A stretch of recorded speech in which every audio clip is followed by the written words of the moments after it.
Prima scufundare!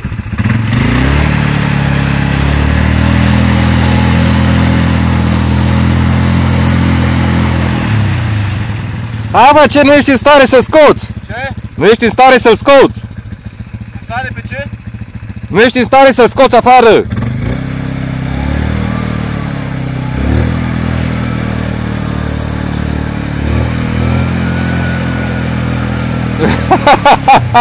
Ești nebun!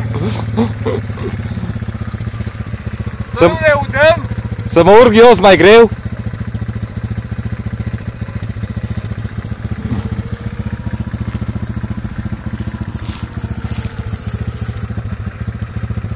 Come, fiicele? Auzi bă, Da. eu te trag, dar cine se bagă după troliu, acolo în față?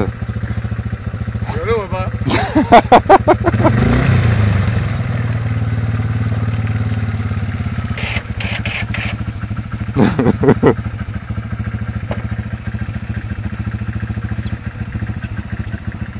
Ești nebun!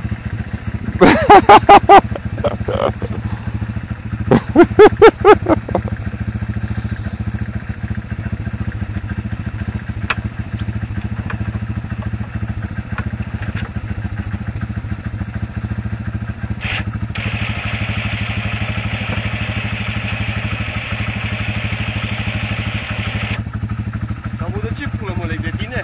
Păi de ce dracu te regi? A? Da. Hai ca să-l De întorc. unde scoate? Hă? De unde scoate? De unde vrei, pe dacă vrei pe aici ți-ai scos. Aici răsturnăm, mă. Pe aici? Dacă nu ne mai place, tragem pe râpă. Te trag prin apă? Da, pe aici sau în spate. În spate, dacă vii tu în spate în apă și mă tragi tu. Păi și eu să stau în apă? Da. Rămânem amândoi acolo. Eu de pe uscat te trag, cum ești acum, te leg. Auzi?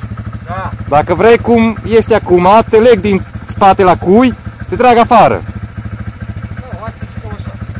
No. Sau pe aici te trag în față prin apă, mai departe. Acolo e adâncă?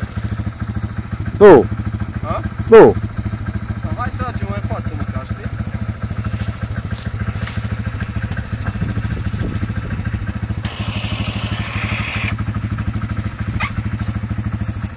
Las că ajungi, nu mai lasă.